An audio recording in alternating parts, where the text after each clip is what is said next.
একটা সময় ছিল যখন আমি নিজের জন্য এক কাপ চাও তৈরি করে খেতে পারতাম না। জানি এটা কোনো গর্বের বিষয় না, তারপরেও আমার মা আমাদেরকে কখনোই রান্নাবান্না করার জন্য রান্নাঘরে আসতে দেননি, যেতে দেননি রান্না করার জন্য। তাই হয়তো বা এমনটাই হয়েছিল। আমার মা আমাদেরকে এতটাই আদরে বড় করেছেন যে আমরা কখনোই রান্নাবান্না শিখেই নাই।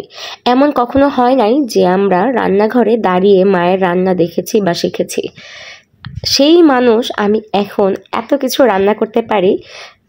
আমি আল্লাহর রহমত, অশেষ রহমত বলবো যে এখন আমি এমন কোনো রান্নাবান্না নাই যে আমি রান্না করতে পারি না, সেটা হোক চাইনিজ আইটেম বা বাংলা খাবার বা আমাদের দেশীয় রিচ ফুডগুলা যেমন বিরিয়ানি, পোলাও, রোস্ট সবই। আলহামদুলিল্লাহ এখন আমি অনেক অনেক কিছু রান্না করতে জানি। একটা সময় ছিল আমার বিয়ের পরই যখন আমি কিছুই রান্না করতে জানতাম না। এমনও দিন গিয়েছে রান্না করে খাইয়ে কেউ একজন আমাকে তার উপর অনেক খোঁটাও দিয়েছে যে আমাকে রান্না করে খাইয়েছে তার জন্য। তবে দেখেন, সময়ের সাথে সাথে আমি কিন্তু নিজেও পরিবর্তন হয়ে গিয়েছি। এখন আমি অনেক অনেক রান্না করতে জানি, অনেক রকম আইটেম তৈরি করতে জানি। মুখরোচক খাবার সহ বিভিন্ন মজার মজার আচার, সবজি, মাছ, মুরগি, মাংস সব কিছুই কিন্তু আমি নিজ হাতে রান্না করতে জানি। দেখেন, এই যেমন আজ আমি একটা বাংলা খাবার রান্না করছি, খুবই সাধারণভাবে বাসায় খাওয়ার কিছু আইটেম আজকে রান্না করছিলাম। বাসায় আমার আজকে গলদা চিংড়ি আনা হয়েছিল, সেই চিংড়ি দিয়ে কিন্তু আমি আজকে করলা ভাজি করে নিয়েছিলাম।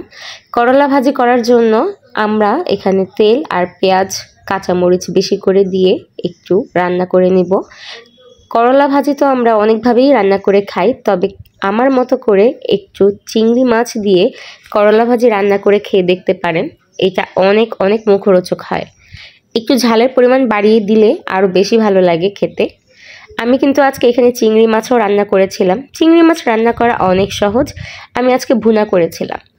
আমি এই বড় মাছগুলো একটু ছোট করে মিডিয়াম সাইজ করে নিয়েছিলাম, এতে মশলাটা ভালোভাবে মাছের সাথে মিশে যাবে। মাছ, পেঁয়াজ, মরিচটা ভেজে কিন্তু আমি সাধারণ কিছু উপকরণ যেমন হলুদ, মরিচের গুঁড়ো আর লবণ দিয়ে রান্না করে নিব।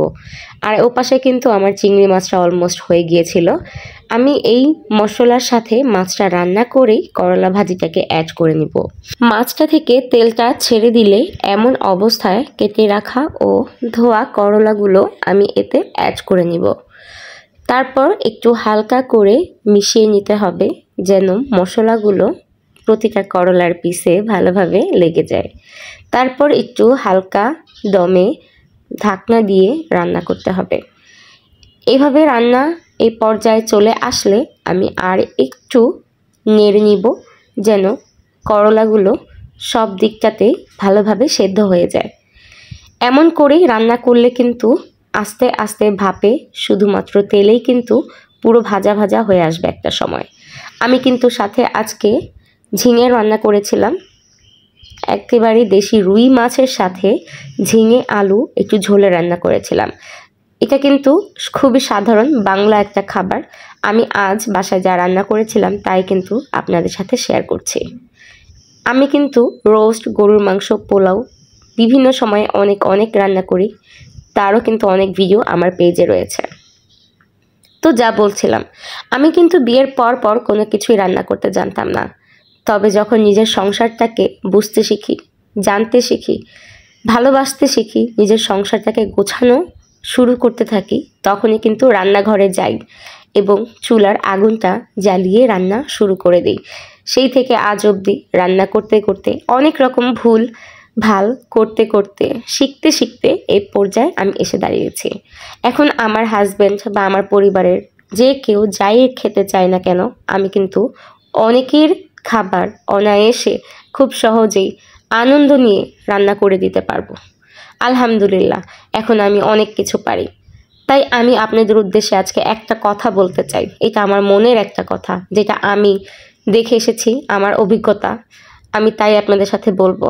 সেটা হচ্ছে যে মানুষকে কখনোই প্রেশারাইজ করা উচিত হয় না। তাকে তার মতো ছেড়ে দিন। যে যার মন মতো করে চলতে চায় চলতে দিন। একটা সময় সে তার নিজের মতো করেই শুধরিয়ে উঠতে পারবে। আর রান্নাবান্নার বিষয় মেয়েরা আসলে মা বাবার অনেক আদরের হয়ে থাকে। সবাই সব কিছু শিখে আসে না, তবে সময় দিন, তাকে বুঝতে শিখুন, তাকে ভালোবাসা দিন, দেখবেন সে আপনাদের জন্য সব কিছু করে উঠতে পারবে।